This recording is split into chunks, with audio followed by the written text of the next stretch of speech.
안녕하세요. 이상준 목사입니다. 오늘은 여러분하고 시편 19편을 같이 살펴보기를 원합니다. 먼저 19편 1절에서 14절까지 말씀을 같이 읽을까요?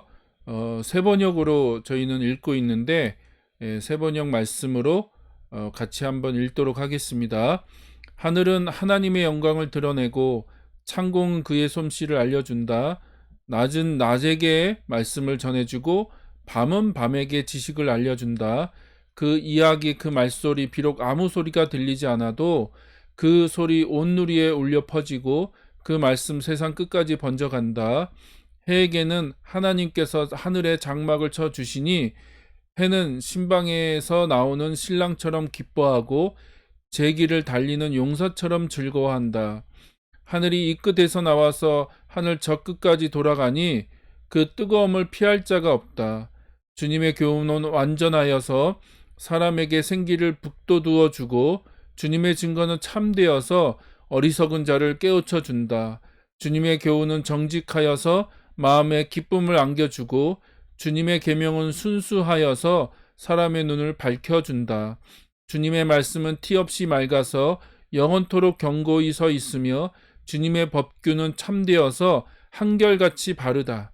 주님의 교훈은 금보다 순금보다 더 탐스럽고 꿀보다 송이꿀보다 더 달콤하다. 그러므로 주님의 종이 그 교훈으로 경고를 받고 그것을 지키면 푸짐한 상을 받을 것이다. 그러나 어느 누가 자기 잘못을 낱낱이 알겠습니까? 미처 깨닫지 못한 죄까지도 깨끗하게 씻어 주십시오.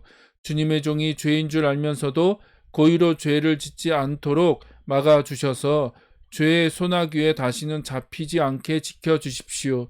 그때야 나는 온전하게 되어서 모든 끔찍한 죄악을 벗어버릴 수 있을 것입니다. 나의 반석이시오 구원자이신 주님, 내 입의 말과 내 마음의 생각이 언제나 주님의 마음에 들기를 바랍니다. 아멘.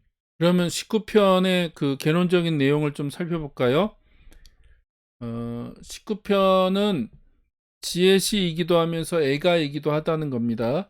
지혜시적인 요소가 있고 애가의 요소를 갖고 있는데, 지혜시라고 이제 말할 수 있는 건 그 자연 만물, 특히 하늘의 해를 통해 드러난 하나님의 영광을 토라로 연결해서 하나님을 찬양하고 있다는 면에서는 지혜시라고 얘기할 수 있는데, 12절 이하를 보니까 시인은 죄에 대한 고백, 또 도움을 호소하고 있어요. 그래서 그런 요소를 보면 애가라고도 얘기할 수 있다.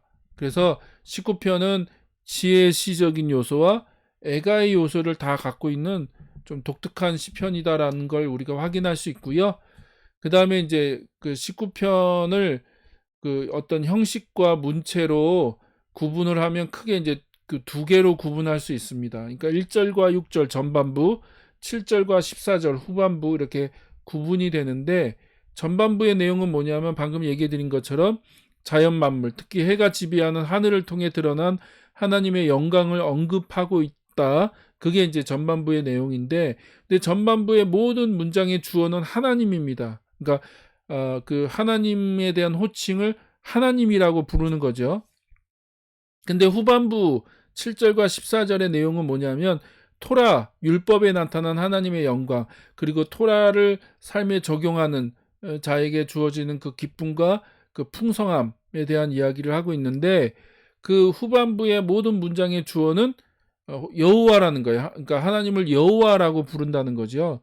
그래서 그 세 번역을 보면 주님이라고 이제 번역을 해놨는데, 그렇게 이제 전반부와 후반부가 내용도 다르고 또 하나님을 부르는 호칭도 다르다. 그래서 이제 19편을 그렇게 크게 두 부분으로 나눌 수 있고요. 이걸 좀 정리해서 한마디로 이제 다시 한번 종합을 하면, 하나님에 의해 창조된 자연 만물과 그분의 말씀을 연결함으로 하나님을 경외하며 그 말씀에 순종하는 삶을 다시 한번 강조하고 있는 게 시편 19편이라고 하는 것을 여러분이 아셨으면 좋겠습니다. 자, 그러면 19편의 구조, 단락 구분을 좀 살펴보면 1절과 6절까지는 하늘이 하나님의 영광을 드러내는 거에 대한 얘기, 그 다음에 7절과 11절은 율법에 나타난 하나님의 영광, 그 다음에 12절부터 14절까지는 고백과 헌신 혹은 회개와 헌신에 대한 이야기를 하고 있습니다. 그래서 이렇게 시편을 그렇게 구분할 수 있다. 크게는 두 부분으로 구분할 수 있지만 또 이렇게 세 개로 구분해서 우리가 살펴볼 수도 있다라고 하는 걸 여러분이 아셨으면 좋겠고요. 그러면 본문 내용으로 직접 좀 들어가 볼까요? 그런데 그 전에 제가 본문 내용을 좀 구체적으로 살펴보기 전에 그 단어 하나를 좀 설명하고 시작했으면 좋겠습니다. 우리가 이제 보통 계시라고 하는 단어를 많이 쓰는데, 계시라는 말은 뭐냐면 가려져 있는 덮개를 벗기는 것, 제거한다는 뜻을 가지고 있습니다. 그래서 인간은 하나님을 알 수가 없잖아요. 예, 보이지 않고 하나님을 우리가 알 수가 없어요. 그분은. 그래서 인간의 지혜, 인간의 어떤 연구, 인간의 탐구로 하나님을 알 수 없기 때문에 하나님이 어떻게 하셨어요? 자기를 드러내셨죠. 그걸 계시하셨다. 그렇죠? 감춰져 있는 거, 또 이렇게 뭔가 이렇게 가려져 있는 것을 하나님이 드러내시고 나타내시고 보여주셨다라고 하는 걸 우리가 그걸 계시라고 하잖아요. 계시. 그래서 뭐 하나님의 존재나 하나님의 능력, 성품, 지혜, 하나님의 어떤 뜻, 하나님의 그 일하심 등을 하나님이 그 드러내 보여주시죠. 그러니까 계시하신다고요. 근데 그 계시에는 두 가지가 있죠. 하나는 일반 계시가 있고 하나는 특별 계시가 있고. 그래서 일반 계시는 자연과 관계되어 있고 특별 계시는 성경과 관련되어 있는데, 오늘 본문을 보니까 19편에 보면 그 두 가지를 다 얘기하고 있다는 거예요. 예를 들어서 1절과 6절까 1절부터 6절까지를 보면 자연 만물을 통해 드러난 하나님의 영광을 얘기하잖아요. 그러니까 그게 일반 계시죠. 자연 만물을 통해서 하나님의 영광을 알 수 있다라고 얘기하고 있고, 또 7절에서 10절을 보면 토라, 율법을 통해서 하나님의 영광이 드러나고 또 하나님께서 이렇게 자기를 나타내셨다라고 얘기하고 있기 때문에 그건 이제 특별 계시라고 얘기할 수 있죠. 예, 그래서 19편은 그런 내용이다라고 하는 걸 좀 이해하고 설명드리기 위해서 제가 이제 계시라는 단어를 조금 설명드렸고요. 이제 본격적으로 본문으로 들어가면 1절부터 이제 4절 전반부까지를 보면 특히 이제 우리가 1절과 2절을 좀 다시 좀 설명을 드려야 되는데, 1절과 2절을 보면 고대 히브리인들의 우주관이 드러나 있어요. 그래서 뭐 하늘, 창공이라고 하는 이 단어가 고대 히브리인들의 우주관의 개념을 좀 여러분 이해하셔야지 설명이 될 수 있는 단어인데, 자, 사진을 보십시오. 이 사진을 보면 고대 히브리인들은 이제 그 지구가 다, 그러니까 어떻게 보면 우주 전체죠. 우주 전체. 또 지구가 물로 의해서 덮여져 있다고 생각을 했습니다. 그 근거는 창세기 1장 7절에 보니까 하나님이 이제 그 궁창 위의 물과 궁창 아래의 물로 나눴다라고 돼 있고, 그래서 물로 덮여져 있었고 그걸 이제 그 궁창 아래의 물과 궁창 위의 물로 구분하셨고, 그 중간에 이제 그 생긴 게 뭐예요? 그게 하늘이죠. 하늘이에요. 그래서 그 하늘은 어떤 곳이냐? 궁창 아래에 있는 물, 그 물을 붙드는 단단한 둥근 천장을 하늘이라고 얘기합니다. 여기 보면 그림에 보면 이렇게 돔처럼 천장이 있잖아요. 그게 이제 하늘이에요. 그리고 그 천장에 해가 달려 있고 달이 달려 있고 별이 달려 있다고 생각했어요. 고대 히브리인들은. 그리고 그게 이제 하늘이에요, 하늘. 그리고 그 하늘과 그 중간에 땅이 있죠, 땅. 그 땅 사이를 창공이라고 부릅니다. 오늘날 우리의 개념으로 말하면 그게 진짜 이제 그게 스카이, 그게 하늘이죠. 이 대기권 아래에 있는 그 하늘, 그게 창공이 그 하늘을 얘기하는 거고, 그 다음에 이제 그 땅 밑에는 스올, 죽은 자들이 가는 곳이죠. 예, 스올이 있다고 생각했어요. 이걸 설명드리려면 뭐 굉장히 복잡하게 설명을 드려야 되는데요. 뭐 그 얘기를 할 시간은 없고, 또 오늘날의 기준으로 보면 이제 어떻게 보면 좀 말이 안 되는 내용들이잖아요. 근데 그걸 가지고 뭐 맞냐 틀리냐를 얘기하려고 하는 게 아니고요. 예, 이제 고대 그 히브리인들이 그런 그 우주관을 가지고 있었다는 걸 얘기하려고 하는 겁니다. 나중에 이 부분에 대해서는 조금 더 설명을 드릴게요. 그래서 이걸 오늘날의 우리 개념으로 다시 설명을 하면 그 하늘은 쉽게 말하면 우주 전체를 얘기하는 거죠. 우주 전체. 그쵸? 왜냐하면 거기에 해와 달과 별이 다 있으니까 오늘날의 기준으로 보면 하늘은 우주 전체를 얘기하는 거고요.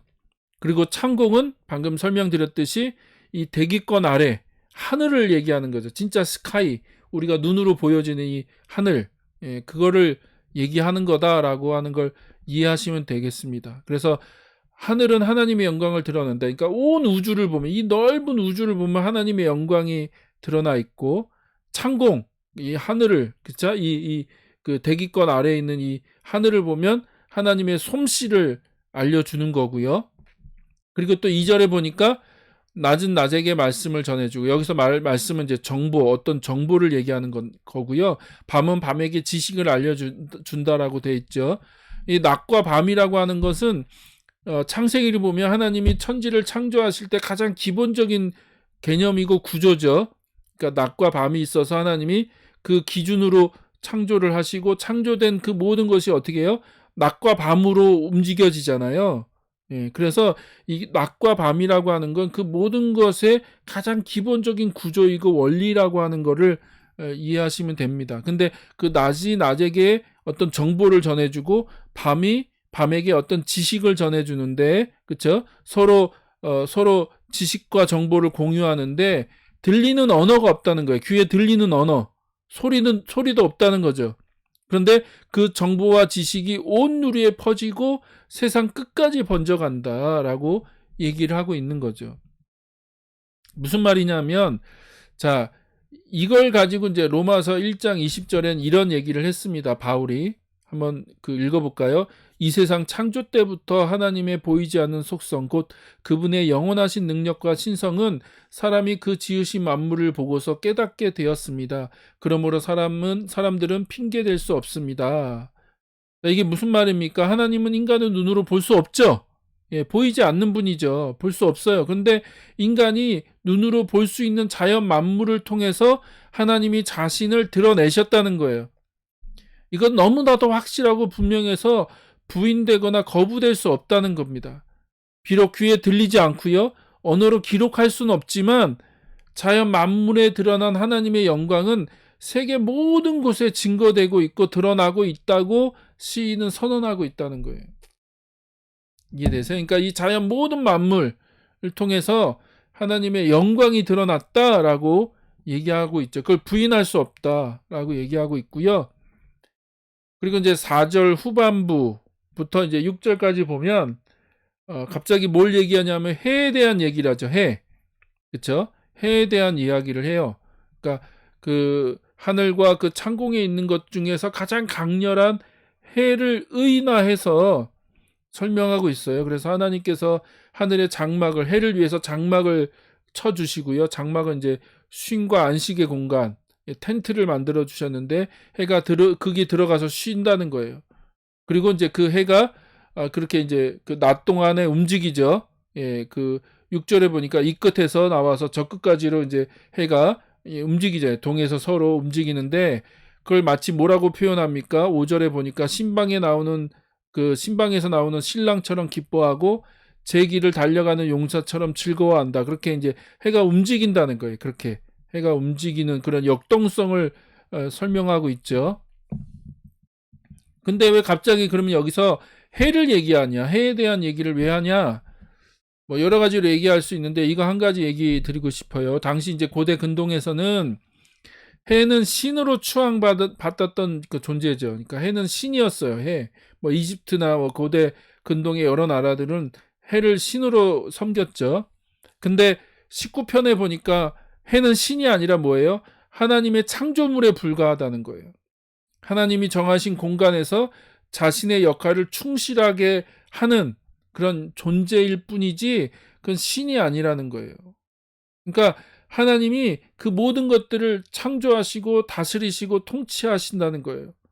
그래서 이걸 통해서 하나님이 얼마나 위대하고 놀라운 분이신지를 증거하고 있고 하나님의 영광이 드러나고 있다. 너희들은 그 해를 신으로 섬기지만 하나님에게는 그 해는 그냥 하나님이 정하신 원칙에 의해서 움직이는 그런 그냥 피조물일 뿐이죠. 이해되세요? 네. 그런 얘기를 하고 있는 거고요. 그리고 이제 7절로 넘어가면 7절부터는 갑자기 자연 만물 혹은 해에 대한 이야기에서 갑자기 하나님 말씀으로 전환이 되죠. 이걸 굳이 앞에서 얘기해 드린 것처럼 신학적으로 표현하면 일반 계시에서 특별 계시로 바뀌는 거고, 근데 왜 이런 전환이 일어났느냐? 그건 알 수 없지만 이 두 가지의 공통점은 뭐냐면 모두가 다 하나님의 계시와 관련돼 있다는 거예요. 그래서 자연 만물을 통해서도 하나님이 계시하시고 또 어떻게 해요? 그 하나님의 말씀, 율법, 토라를 통해서도 하나님이 하나님을 계시하시는데 그 두 가지 공통점은 하나님의 영광이라는 거예요. 하나님 영광. 이 자연 만물을 통해서도 하나님의 영광이 드러나고 하나님의 말씀을 통해서도 하나님의 영광이 드러난다. 그래서 인간은 하나님을 알아가는 두 가지 채널, 통로가 있는 거죠. 하나는 자연 만물을 통해서 하나님을 알아갈 수 있고 하나는 하나님의 그 말씀, 토라, 율법을 통해서 하나님을 알아간다라고 얘기하고 있는 거죠. 그런데 이제 7절부터 9절까지는 여섯 가지의 그 율법의 특징과 모습을 쭉 설명하고 있는데 그걸 정리하면 이렇게 정리할 수 있습니다. 그러니까 그 하나님의 말씀이 구체적으로 개인의 삶 가운데 어떻게 드러나고 어떤 역할을 하고 어떤 능력이 있고 무엇을 제공하고 그 하나님의 그 율법의 특징이 무엇인지를 이게 쭉 6가지로 이제 정리를 해놨다는 거예요. 그래서 보시면 주님의 그 교훈 완전하고 그래서 생기를 북돋워 주고 주님의 증거는 참돼서 어리석은 자를 깨우쳐 주고 주님의 교훈은 정직해서 마음에 기쁨을 안겨주고 주님의 계명은 순수해서 사람의 눈을 밝혀주고 주님의 말씀은 티가 없이 맑기 때문에 영원토록 견고히 서 있고 주님의 법규는 참되기 때문에 한결같이 바르다라고 하면서 그 하나님의 그 말씀을 6가지로 교훈, 증거, 교훈, 계명, 말씀, 법규 라는 어떤 그런 그걸 가지고 쭉 설명하고 있죠. 근데 이걸 다시 한번 좀 다시 자세히 살펴보면 첫 번째부터 네 번째까지는요. 하나님 말씀 그 토라가 주는 그 이익이 뭔지를 설명하고 있어요. 그렇죠? 그 말씀을 읽고 묵상하고 그 말씀에 순종하는 자의 삶에 무엇을 제공해 주는지, 그러니까 하나님 그 말씀을 통해서 얻는 이익이 무엇인지를 설명하고 있죠. 생기를 북돋워주고 어리석은 자를 깨우쳐주고 마음의 기쁨을 안겨주고 사람의 눈을 밝혀준다라고 얘기하고 있고, 근데 5번째, 6번째는 달라요. 뭘 얘기하고 있습니까? 그 율법의 특징을 얘기하죠. 특징. 그러니까 주님의 말씀은 티 없이 맑기 때문에 영원토록 견고히 서 있을 거다. 그렇죠? 하나님 말씀이 영원토록 견고히 서 있고 또 주님의 법규는 참되기 때문에 한결같이 바르다라고 그 율법의 특징을 2가지로 이렇게 묘사하고 있다는 겁니다. 그리고 이제 10절과 11절을 보면 뭘 얘기하고 있어요? 그 하나님의 율법이 귀한 순금보다 더 탐스럽다. 이 탐스럽다는 단어가 독특한 게 3장 6절의 선악과를 보고 그 인간이 느낀 3가지 중에 한 가지, 탐스럽다, 선악과를 보고 탐스럽다라고 느꼈는데 그 단어가 동일하게 여기에 쓰이고 있습니다. 그래서 하나님의 말씀이 순금보다 더 탐스럽죠. 그렇죠? 그렇게 얘기하고 있고 또 뭘 얘기하고 있습니까? 꿀보다, 송이꿀보다 더 달콤하다라고 고백하고 있죠. 그래서 이 말씀을 보면 시각적인 거, 그렇죠?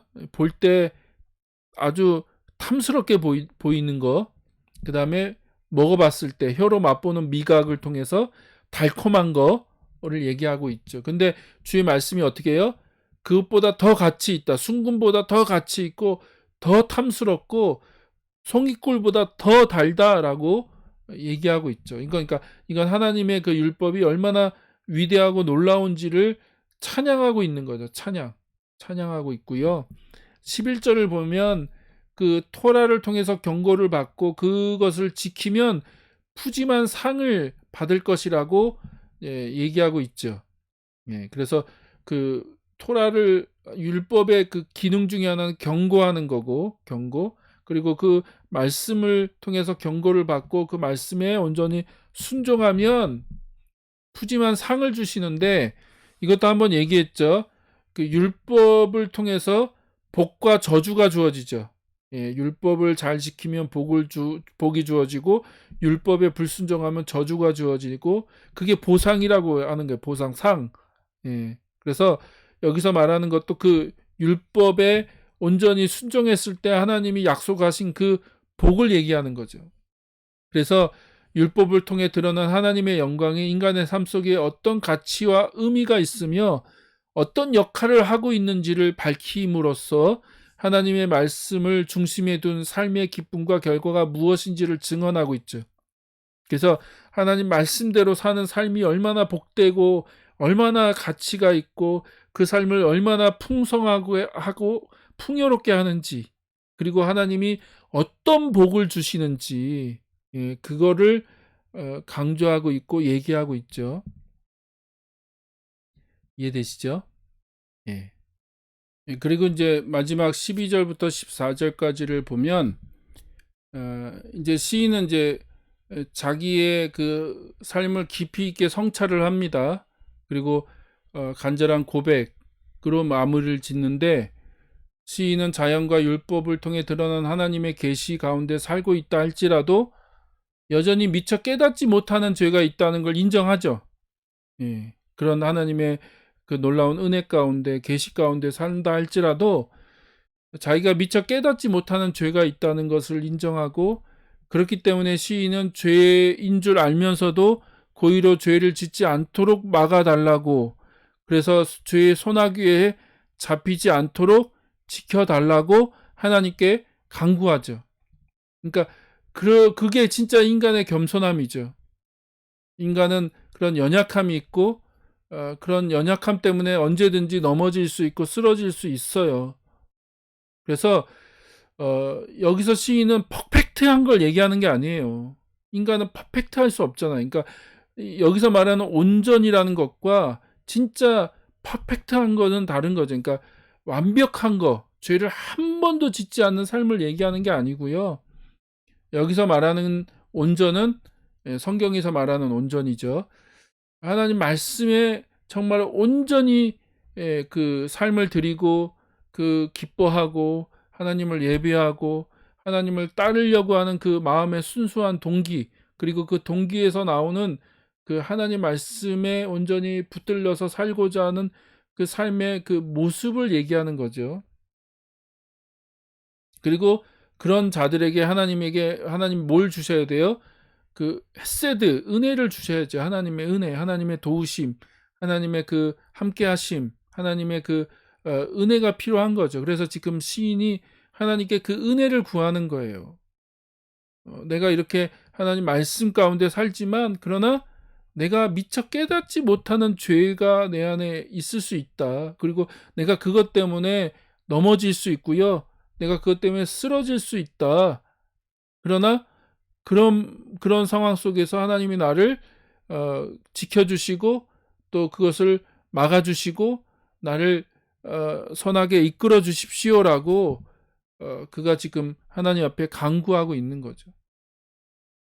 그리고 그 결과 시인은 온전하게 되었다. 그러니까 여기서 말하는 온전히 방금 그 얘기고요. 온전하게 되어서 모든 끔찍한 죄악을 벗어버릴 수 있다고 고백하고 있는 거죠.